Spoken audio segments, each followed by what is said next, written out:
Coach Deborah has a passion and purpose to assist young men, ages 15 to 24, to overcome obstacles and build their best lives. She wants to see every young man live out their potential. She has a master's degree in human services counseling, with a major in life coaching. More importantly, she is the mother of 3 boys, who are exceptional, educated, professional men. Coach Deborah believes it is better to train early, rather than need to fix later. She utilizes basic principles and God-led concepts. Sometimes the only thing a young man has is their credibility or their name. The actions they take are based on the decisions they make. Those decisions align with their choices and result in consequences. Coach Deborah can assist you if you are lost, floundering, or confused. Embrace the help and start building your best life today.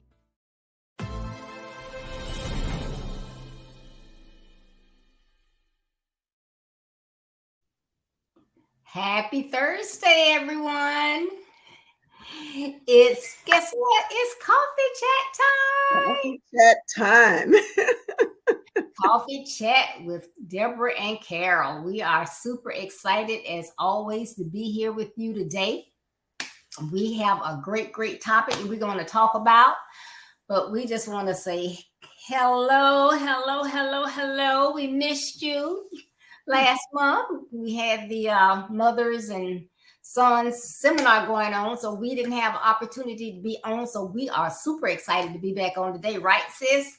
Absolutely. Hey, Deb. Yes, absolutely. It's always great to have our little coffee chat, and I certainly did miss the opportunity to just be able to talk and share last month with you. So yes, excited. And like you say, just glad to be back where we are in our space and trying to help some young boy in some kind of way. And so I count it a privilege. Yes. Well, come on in and share. You want to share with others so that they can get on here. Make sure you like my Build Your Best Life page so that I can see that you are here and see your comments. And you are free to make comments as we go along. So you might want to get your coffee or your tea or your water, whatever you want to drink. Get your pads, pens, and tablets and get ready, because today we have this topic that we want to discuss. Strong boy, strong man. Strong boy, strong man. Both are essential. You know, fathers are an essential part of their sons' lives. Mothers and fathers work with their young children in varying areas. It is fun for dads to participate in potty training, teach their sons to tie their shoes, build things in the sand, and use blocks. As they get older, they may be allowed to even have pets. Helping them take care of their animals teaches them responsibility, empathy, and unconditional love. Now, there are a lot of years that may be challenging, but so many years of fun and adventure. Through the years, dads can teach their sons many skills, such as life skills, expressing their feelings, using their hands, teaching them how to treat others, and of course, those Bible principles. Now, these skills are great and should make a strong boy. Now, dads, you have another crucial part to play in your son's life. They must now be taught how to be strong men. Yes. Well, you know, Deborah, all of those are great points, but I like to think that you know, we want to teach and dads and parents. You know, parenting is not a very easy job, but you know, God gave each parent that opportunity and actually loan those boys and girls to us as parents. So we have that responsibility of teaching them. And, you know, one thing we want to make sure that we're doing as dads and mothers, but we want to make sure that we're raising strong boys to become strong men, right? Because we certainly don't want to wait until they're men and they are still acting like little boys. So it's so important, all of those things that you said. But of course, and you and I both think that the spiritual part is number one, that you teach them about God. And I believe dads are great examples to show that they do have that kind of connection and they understand who God is and the authority that God has. And so it's a reference time for dads. And I believe when young men see dads in church and worshiping and participating, that's just an added part of what they're there to teach them, along with the physical things that they are supposed to be teaching them. And it's just so important that we want them to grow up. You know, you want them to grow up and become, like you said, responsible young men. We want them to become good citizens, but you also want them, you know, and want them to become God-fearing men as well. And so it really takes all of those and more in order for us, for men, to our dads and parents, to make sure that you are taking us, you have a strong boy that eventually is going to become a strong man. But you can't wait, like I said, you can't wait till he's a man still acting like a boy. And then now we want to reverse some of that. So it is, you know, it's a job, but it's a responsibility. And when you begin to look at it and see, you see the value that it has, you know, for taking the responsibility, making sure that you are there. I think Coach says this all the time. It's so important that parents and dads be in the moment, not just present, but in the moment and participating in the moments, and not just, you know, they're taking photos and you're absent, you know. Right. But we have a great topic, and one of the things that we want to make sure that we share this evening is the essential skills with you about making your sons into strong men. And I love that word making, because that gives us some responsibility as far as making our boys become strong men. So, Deborah, you want to share one of our principles or one of our skills that we want to make sure that we're leaving with them today? Sure.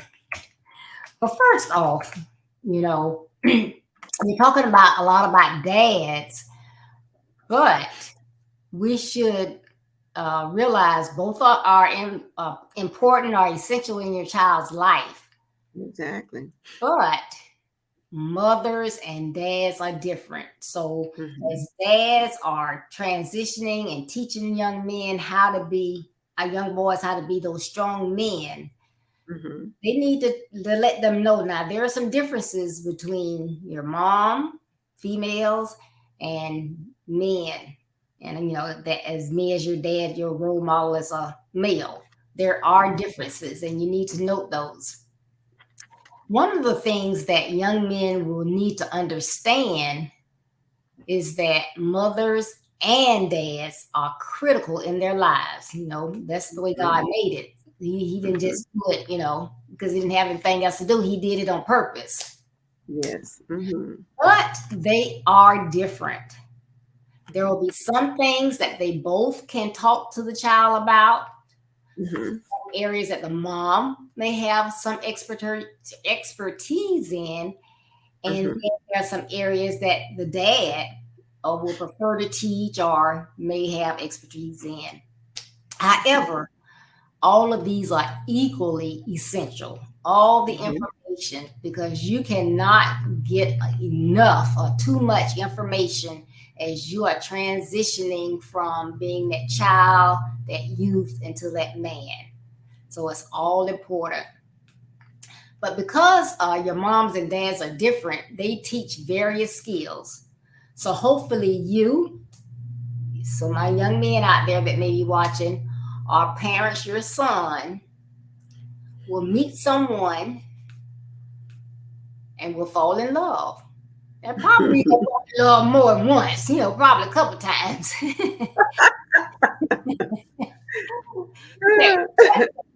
There will be that special one. And guess what? Dads, you have to show your sons that there is a way to treat ladies. Able to articulate that to your son, so you don't just speak it and just leave it there. You gotta show it as well. So I'm going to give you a little couple things to think about. Understand that you never treat a lady like they are beneath you. We used to call it, I don't know what they call it now, but we used to call it male chauvinist. Where the man, he wouldn't sit down to eat dinner. If you didn't fix his plate, you could be sick on your deathbed. You had to crawl and fix that plate, or they wasn't going to eat. They only did yard work. You had to do the housework.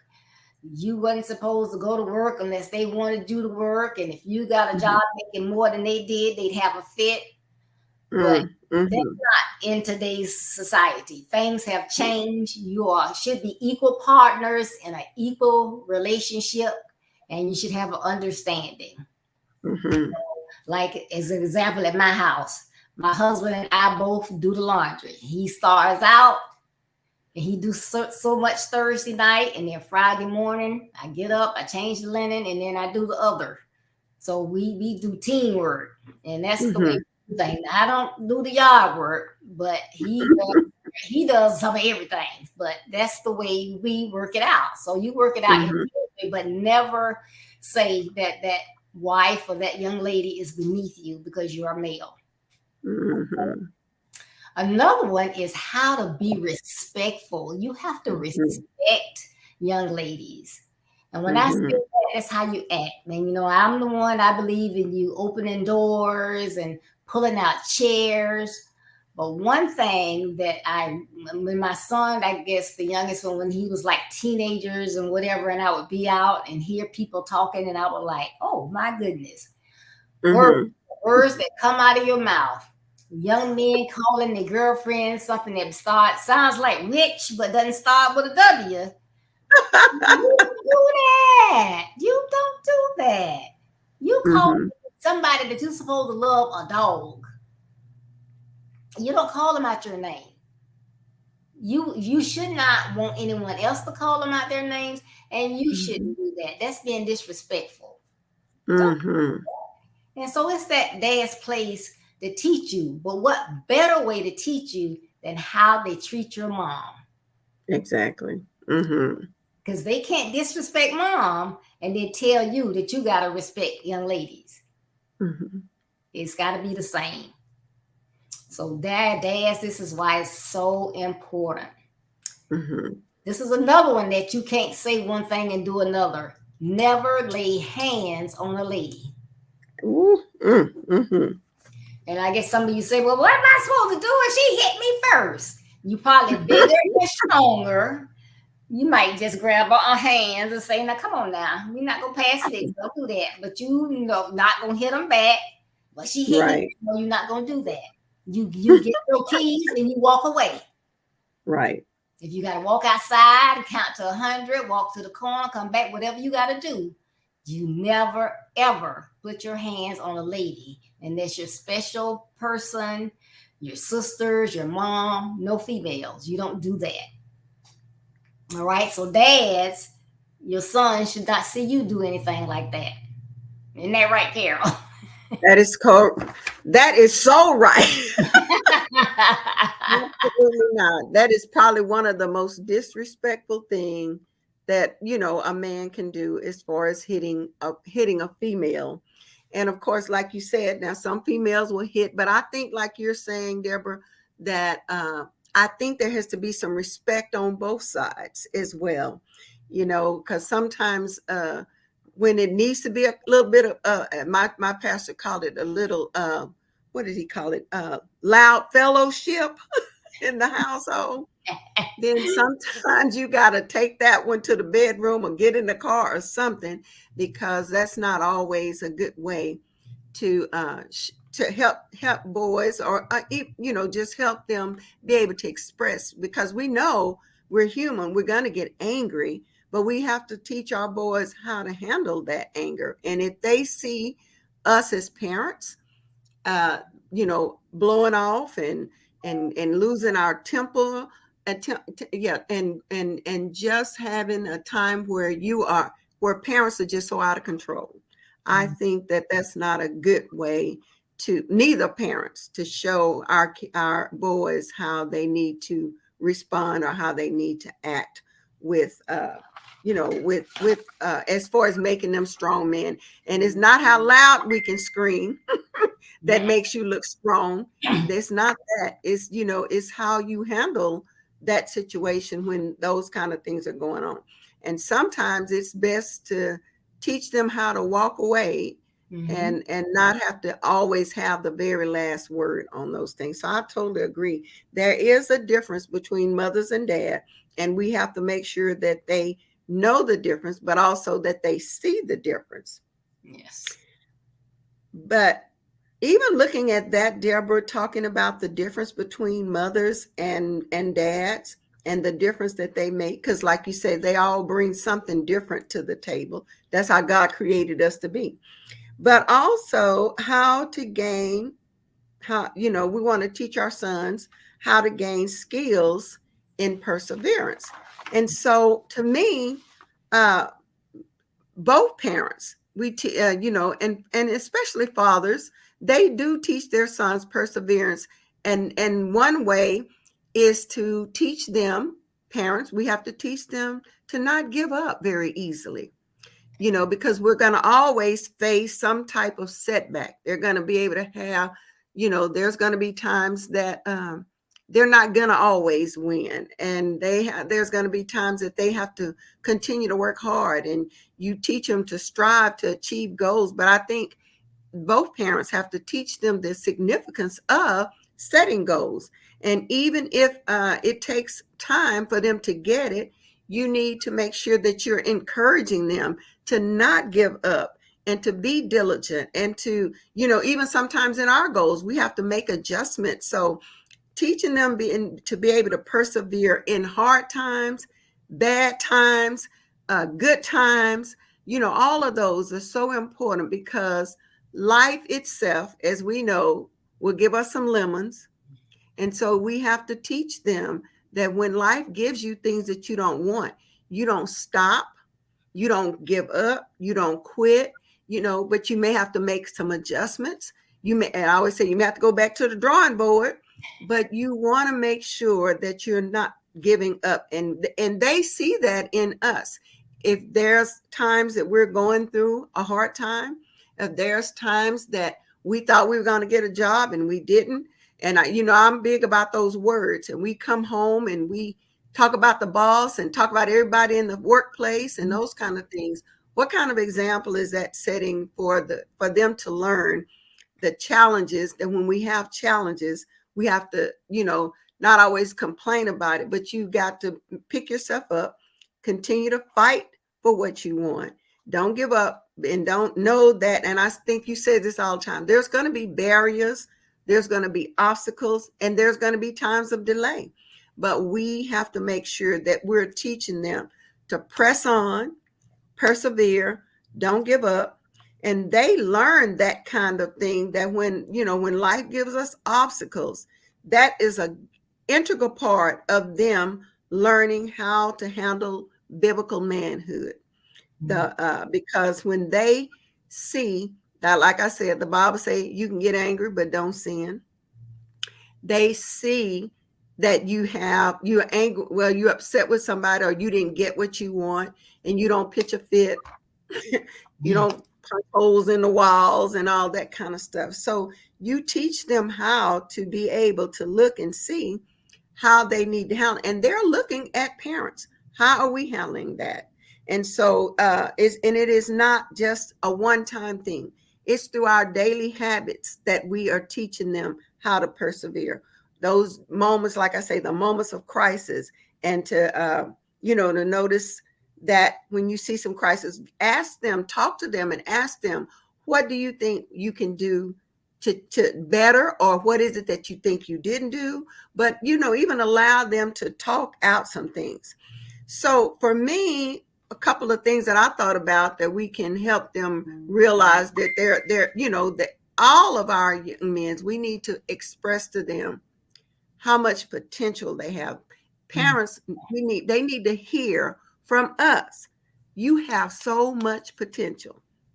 Even when they think they don't, or when they think they're not acting in a way that we want them to, we have to continue to remind them, you have potential. And also, just like I said, teach them how to be persistent. Don't give up. Even when we are praying with them, and they might have heard us pray about things that we want God to do for us, and they don't happen right away. But then you teach them that I can still walk and praise God even when I don't see that. That's that spiritual part. But you, like I said, and you help them set proper goals, real goals, small goals. And then when they achieve those kind of things, you need to be the best cheerleader they got.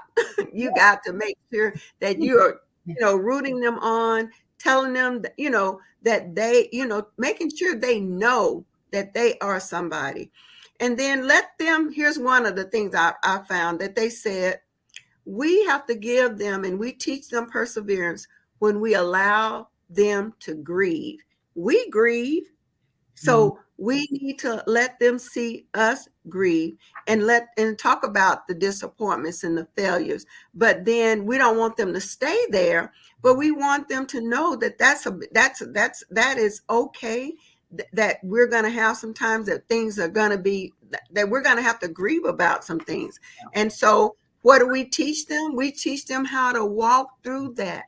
That's what parents, they're looking at us all the time, teaching us, trying to look at us. And if a grandparent or somebody passes away, or any loss that they have, we want to make sure that we are modeling the behavior of perseverance. And then one other last thing, and that comes under teaching them how to persevere through and have emotional support. I read this and it says, it's okay for us to have a breakdown sometimes, but we can't stay down. We can't park there and live there forever. You got to get up. So you teach them, okay, I'm emotionally upset. I'm grieving right now. I'm going through some things, but you know what? I'm going to sit right here. I'm going to breathe at this moment, and I'm going to take some time out. But also, I'm going to talk to somebody. You teach them, you talk to them about what you're going through. That way, they'll start talking to you if they're going through some things, because you want to help in the end. We want to help them process those emotions, process the time that they're grieving, and then never forget to ask them why. Why is it that you want to quit? Why is it that you think you can't?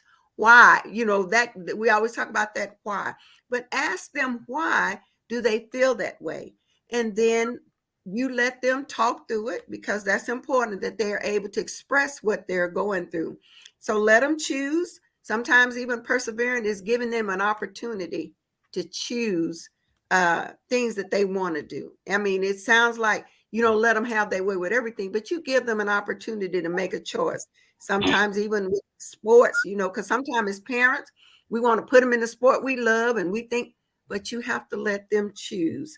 And if they choose something that is not on my top 10 list, we got to teach them that if they chose it, you want to teach them how to persevere, even if they're not the best person for it, or even if they're not making the best grade.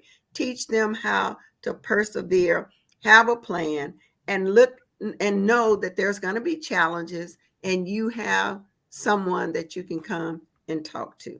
What do you think about that, Deborah? Yeah, that's awesome. That's some good stuff. As as a father teaching that young man how to be, I keep saying young man, but he is a young man going into that adulthood and being strong. They have to teach them how to persevere through everything. And Everything. one of those things is, not giving up. Sometimes it's so easy. I guess it's easier to give up than it is to go through things sometimes. So, but if you are there and you're trying to help mold them, and every time they come up against a wall and they just say, oh, can't do it, and you let them go ahead with no, they can't, then that's the way they will be forever. So it's like, okay, first of all, remove can't from your vocabulary, and remove never from your vocabulary. You can do it, but don't. So when you come to me and you say, oh, you know what? I want to play the clarinet. Like you said, why do you want to play the clarinet?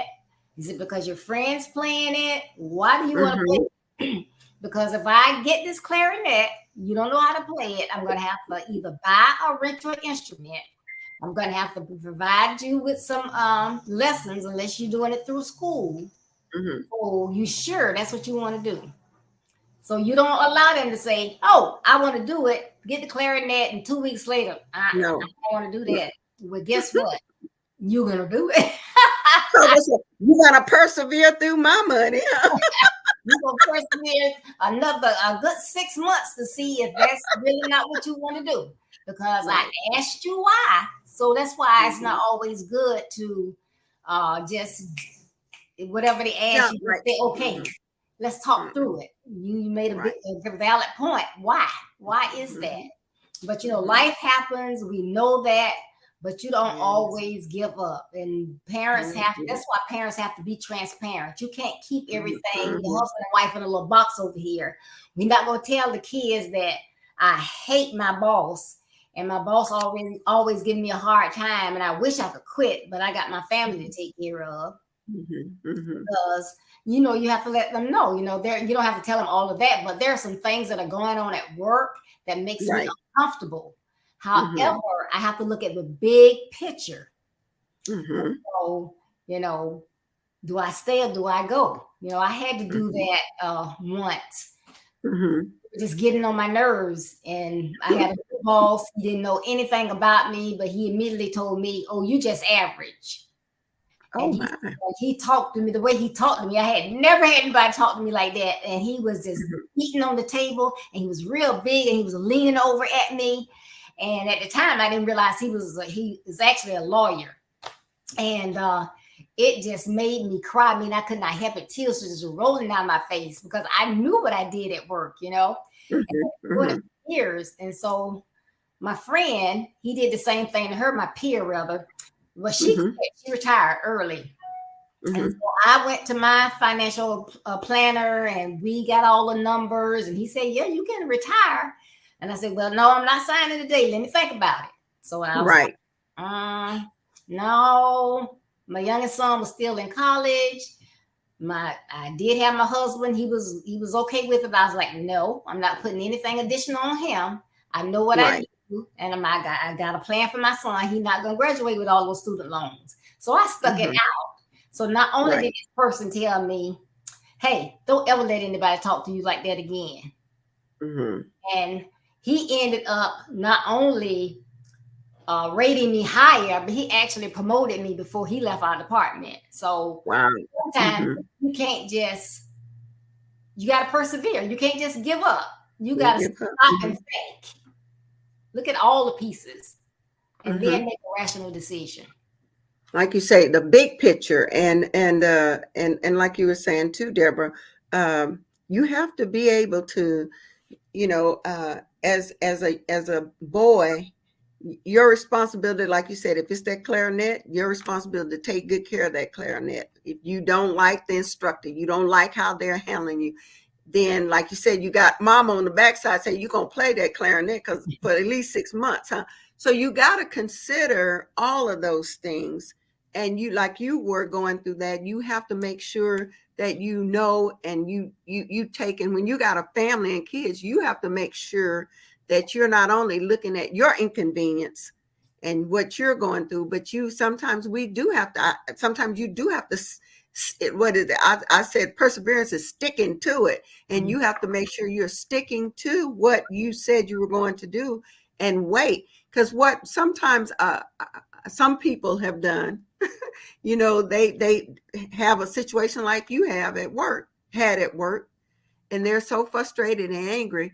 And I always say, you do not quit a job until you know you got another job lined up. You know, you just don't walk out, and especially if you got a family, just walk out, because that to me is that's emotionally unhealthy right there, because you haven't considered the entire situation. All you're doing is just looking at what you're going through right then. But if you walk out, if you leave, what are the consequences? What are the results? What is going to happen to your family? What's going to happen to your plans? So those are things, like you said, as parents, I think we have to model those things and make sure that we are, helping, like you said, talking it out, being transparent.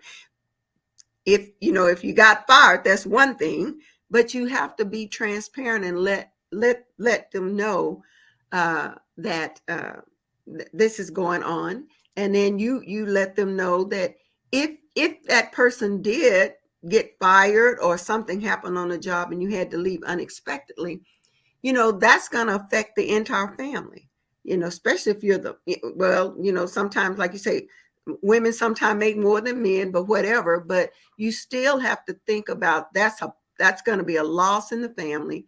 And if you don't have another job, because like life happens, people lay off people all the time. And so that's how you pull your family together and let them know there might be some changes, but you can't keep going out trying to live like you had the job. You got to make some adjustment. And to me, that's another way of teaching our kids. Yes, life happens. I'm not going to give up. I'm not going to give out. I'm going to keep pursuing. I'm going to keep persevering. I may have to get another job. No, you will have to get another job and start over. But once that happens, you want to go ahead and make sure that, like you say, you're not leaving a bad mouth or words on people because of what has actually happened. Because, it like I said, the boss didn't see your value, but he, that was a problem. But like you said, you could have got mad and flew off the handle and not thought about anything and just walked out. But you knew you had a plan, and you had some goals in mind in your family. And so we have to make sure those are the kind of things I think that we have to make sure that we are, that we are teaching our kids, that we don't have to have, it may not be all our way all the time. There's going to be some give, there's going to be some take, but you grow. I believe you grow through the process as well. That's right. All right. So, Deborah, what about our next topic here is, did you have anything you want to add to that, Deborah? Or we want to move on to the next? No, I'll move on to the next one. All right. Well, our next one is going to be about strong financial advocacy. Deborah, can you share on that? Sure. Yes, financial advocacy is really, really critical, and we have a lot of moms that are excellent in this field. So therefore, both parents can actually tag team and teach these to the son. Or if dad's no good at finances, mom can take it over. But it is still something that needs to be taught to make that young man into a strong adult male. So he has to have those financial skills to keep ahead of the game and always in a positive state. And there's so many different things that they used to teach in school that they don't teach now. And people, don't think it's like something that's critical to teach. But like how to reconcile your bank statement. You don't just get your bank statement and say, okay, it's a positive amount. That's fine. Hey, every at least 2 or 3 times a month, I'm in there. I have my Excel spreadsheet, and the two need to balance. They don't need to be a penny off. They don't need to be a dime off. They really don't need to be $100 off. But I'm reconciling. So, because bank, they're only good as their electronics. They can make issues and mistakes as well. So you need to know how to balance your checkbook. Anywhere you have money, you need to be able to keep a balance. Cash out, Zelle, whatever. know how to reconcile and know what your balance should be. You don't rely on anybody else. Have and manage your own checking and savings account. You might have, your parents may have opened that account for you when you were young, but as you get older, you want to be the one to manage it, because you will never get self-disciplined if you don't, your child won't get self-disciplined if you don't teach them certain things. You can, but you shouldn't spend the rest of your life doing certain things for them. So they need to know how to manage their financial affairs. Teach them how to create a budget and follow the budget, because all of us can create one, but do we follow them? You have to set financial goals. It might be something, to going off to college. You may have scholarships, you may not. So if you want to go out for fraternities and all this, those things cost money. Don't spend everything. You got to go out every Thursday, Friday night. Save some money. Learn how to create an emergency account. Young people have emergencies as well, especially if you're a newlywed or whatever. You're just starting out. There are a lot of things that you still don't know, but emergencies do come up. You don't want to have to start that credit card borrowing. You don't want to lose friendships because you don't have money. You don't have credit established, so you can't charge it. And you get, we kind of borrow $200. I'm going to give it back. You never give it back. So you don't pay them back. Then they see you riding in a new car. They feeling some kind of way. So you're not establishing your credit, and you're not doing your friends right. So you just all wrong. So you have to teach your children how to do these things. Teach them the concepts of credit cards, why they don't pocket a wallet full of credit cards. You only need one, and you only need that one unless it's a huge emergency, or it's to make a reservation for something, because like hotels or cruises and things like that, you have to have a credit card in order to make the reservation. But you don't have to use them. If you use them, you pay them off. I have a couple, but I pay the balance every single month, because if you don't pay the balance, if it lingers, it's interest. If you make a late payment, that's late payment plus interest, and it can get worse and worse and worse. And if you pay that minimum payment, please tell them don't pay the minimum payment. If the minimum payment is $15, you pay $16. Pay a little bit more. Yeah. Because actually, and my numbers may be wrong because it's been so many years since I did this, but I think, if I'm not mistaken, if you owe a credit card company, it's either $200 or $2,000, and you only pay the minimum payment, it will take you 20 years to pay it off. So please, please, please teach your children about that, and understand what impacts their credit scores. Pay bills on or before the due date. Never let them get, late. And what I do, I'm not saying do what I do because I'm not a financial expert, but I know when my money hit the bank, that day it hits the bank, or the next day I'm on there. Whatever I don't have on auto pay, I'm looking at the balance, how much I'm going to pay, or whatever I'm going to do, or what account I'm going to take it from, and it's set. I don't pay it then, but I say, hey, I want to pay $500 on June the 20th, but it's already set, so I'm not going to forget, because that's what happens. A lot of times you have the money, you intend to pay it, but you forget. They don't care about you forgetting. They still going to slap you with not only the late fee, but then it's going to go against your credit. But if you don't know, your spouse don't know, you're not sure what to tell your child, get a financial planner. You got a Brady Robinson in Dallas, Texas. You got I think it's Nathaniel Butler in the Bahamas. You got Santana Johnson in Jacksonville, Florida. Get you a financial advisor. Some help, huh? You need help. And that's one area you don't want to play with, because, it's not money that's the root of all evil. It's, when you get there and getting crazy with it. So you want to be smart with your finances. So that's why it pays to have a financial planner. Wow. Wow. You got to choose where you're going to put your money. Mm-hmm. Mm-hmm. So, That is so important. And I love what you said too, that we have to start teaching them very early. I know tons of years ago, we used to have an opportunity to have the bank people come to our school years ago, and they would give us bank cards and savings where you could save the money. And that was just one way of teaching us the value of saving. And like you also said, whatever you do, you don't want to get credit card heavy in debt for credit cards, because like that is one of the ways that they certainly, the folks, the banks and the credit card people, they make money on us with those credit cards. And I've been guilty too, Deborah, of, oh, I got this money, I forgot to mail the payment. But like you said, they don't have no grace about that. They just go on and charge you that 21, 22, 24%, 30% late fee.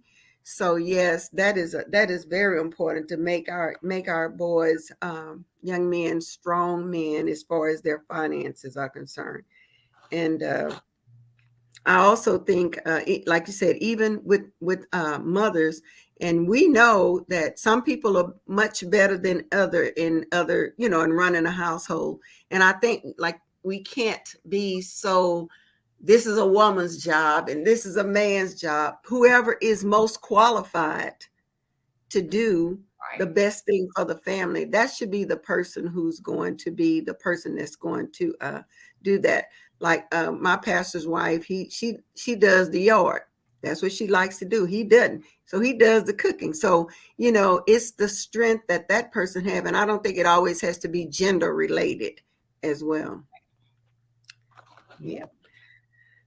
All righty. Well, we're going to move on, to the one I want to talk about is, these are very essential skills for building strong men, is how to help them with strong self-esteem.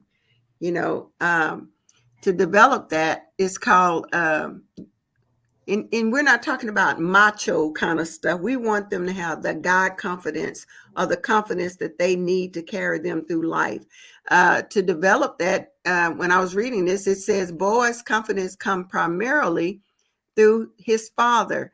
And so sons really want to be able to have parents to believe in them. But how some ways, if you notice that the dad's going to be the one that's going to throw the kid up in the air and play rough with him, like we were talking about early. You have to know the difference between mom and dad. So mom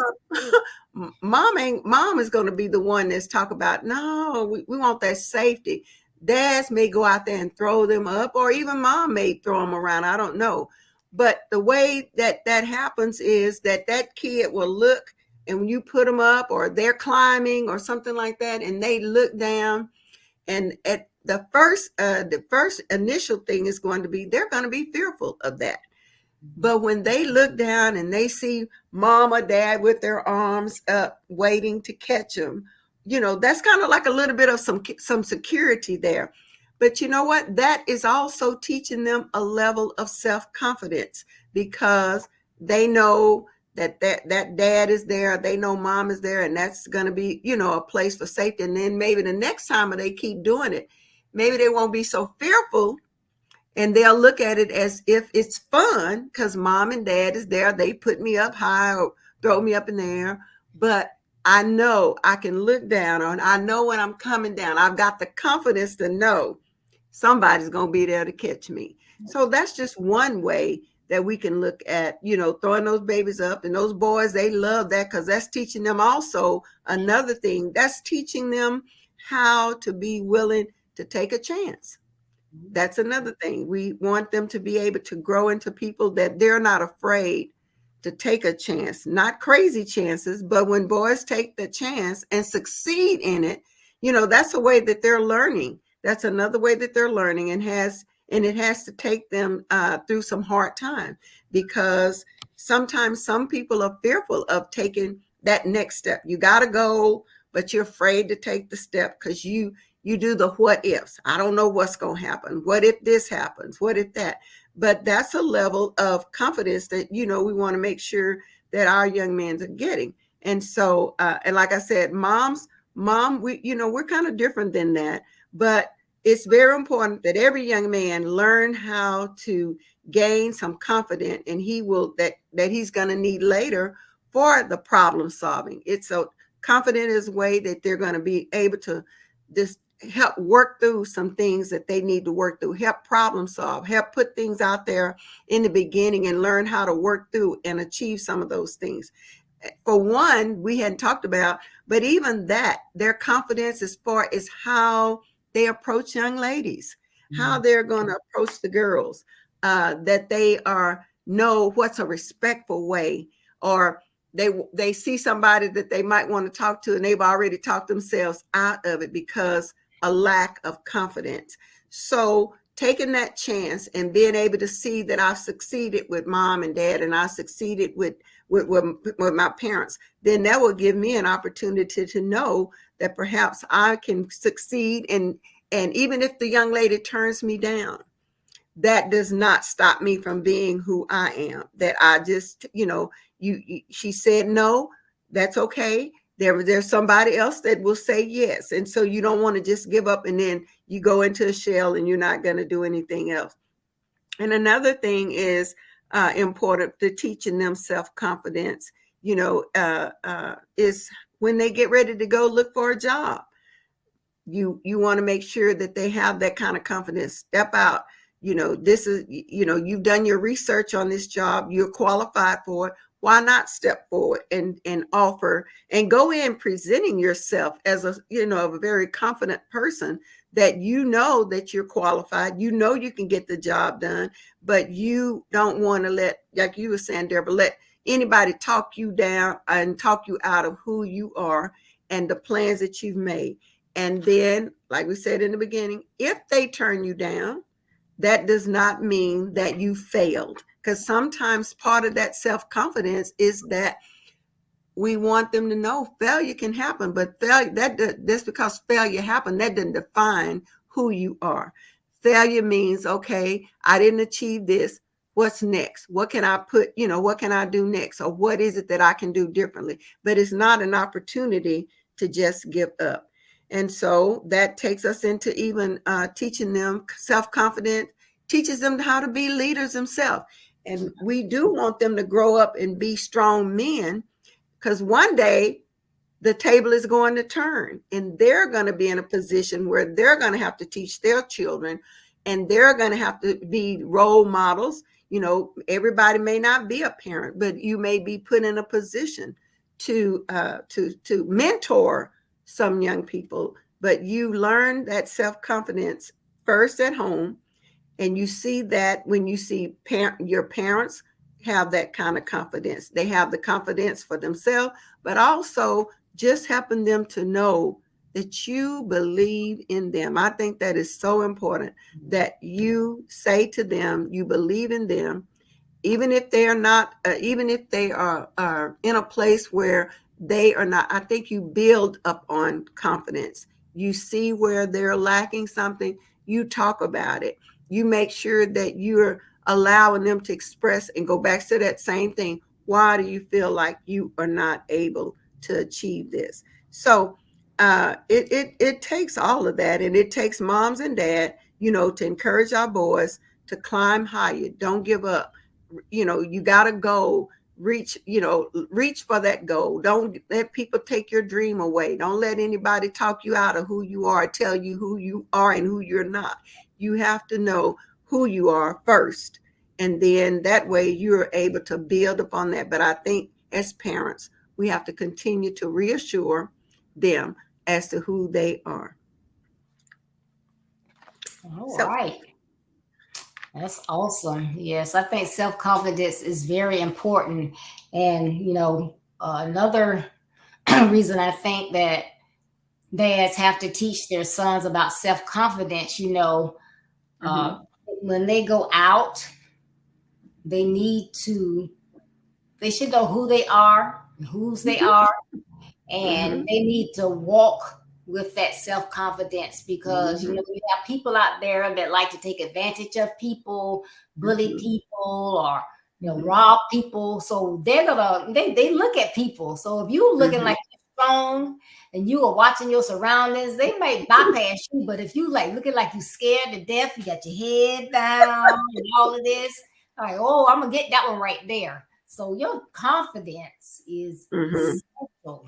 You need that strong confidence. You want to say, hey, I might not be the biggest, but hey, I can hold my own. Don't try me. That is so true. Don't try me. Because not stronger, bigger and stronger doesn't always mean that you are the biggest and the strongest, right? That's right. Just because you look that way. I love a quote Martin Luther King said. He said, the ultimate measure of a man is not where he stands in a moment of comfort and convenience, but it's where he stands at times of challenge and controversy. So like you said, if you look like you're strong, you look like you got that self-confidence, you act like it. And you, like I said, even when there are challenges going on and controversy going on, you can stand your ground. And that is where, that to me is where you can see that confidence of a man, or the measure of a man is not based on just the physical, but like you said, but if you stand tall, stand proud, you might can make somebody think you're stronger than you really are. So I always say, look the part until you can be that part. That's right. Yep. This has been a great talk. I really enjoyed this. Yeah, it really been so good to remember. And Deborah, it says, I wrote this down. Don't wait to make your son a man. Don't wait to make you a son. Let's see. Don't wait to make your son a great man. Make him a great boy. Because that's how it builds. Make him don't wait on him to become the man. It's the process you do with all these things that leads up to him becoming a great man. Got to be a great boy. Yep. Train early. Train early. I love your slogan on that. Yes. All right. Well, I guess, Deborah, like I said, this has been a great talk, and we just want to make sure, and hopefully we said something that will inspire our young men and our parents to start now. Start with your boys. Like, don't hesitate to teach them things that will help them become. And like we said in the beginning, you want to start first with their spirituality.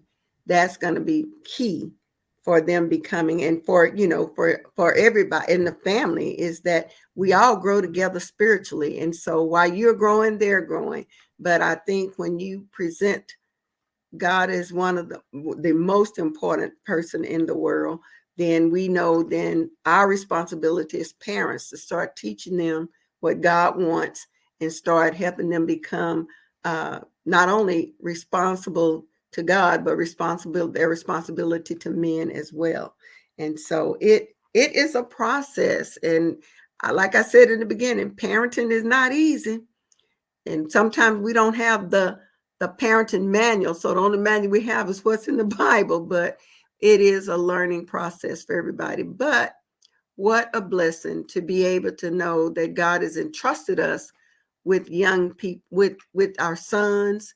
And then for those, I want to give a shout out to even those fathers and mothers, perhaps, who are not biological parents, but they still take on the responsibility of making sure that the young man is growing into the son is growing into a great young man, because it really takes the help of everybody. So I want to applaud those mentors, bonus dads, bonus moms, because it's both bonuses on both sides. but it takes us all, bonus grandparents and grandparents, help as far as help shaping them into who we want them to be. So we've got to be our sons' biggest cheerleaders. We got to encourage them and, and let them know up front that challenges will happen, but we have to learn how to walk through them. Even if they mess up financially, you have to be able to help them walk through and see where they were, see what happened, and just keep training. I think every step is another opportunity to teach and train at anything that we do. So, all righty. Well, Deborah, let me just share a few things about how to find me. I am on social media with the Power Words with Carol Crockett. And I'm with Coach Ricardo Miller with Conversation with Coach Miller on every third Monday night. And then, Deborah, I want to share something. I'm excited because I finally finished the manuscript on my book.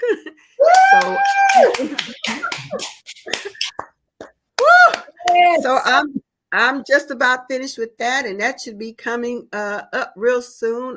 Watch Your Words is the title of it, and I'm excited about that. And then, of course, on the each quarter, I'm here with you again with our Pearl Sisters that we're sharing information with our Chucks for Earls and for Pearls and Earls. And last, I'm always excited to be here on the second Thursday night when we can do coffee and conversation with you, Deborah. Yes. Well, I'm so excited. I can't wait for get my book hot off the press. Yes. I'm excited. Mm-hmm. Yeah. Well, thank you so much. And everybody, make sure that you listen for more information about the book and check out her website. She has some great insight on the power of words. Yeah, she makes you stop and go, So you want to check it out. Well, I appreciate you all tuning in today. I hope you enjoyed Strong Boy, Strong Man. I think that it was very appropriate for this time and going along with our theme, but we do need our men to step up as we reach out. Mm-hmm. Because if we're not reaching out and assisting our young men, what are we doing? Yes. So thank you so much. Make sure that you join us Saturday. It's time for those four guys again, conversation with the guys.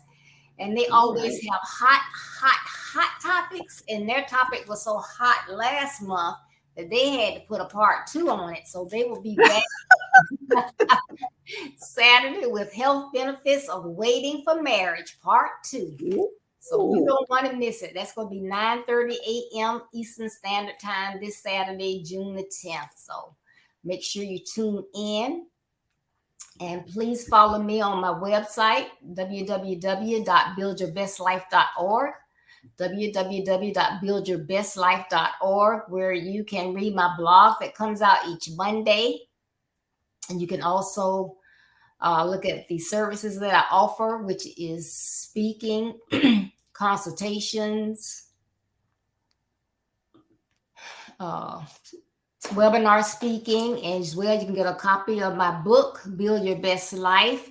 Get your autographed copy, get it right away. It's about your life, your actions, your credibility, and overcoming obstacles to build your best life. You can get those, and it is a beneficial book. It's a gift that keeps on giving because you can read it, go back, refer to it, and you can always pick up some handy tips on there. Also, you can look at my calendar of events. We have 4 events each year.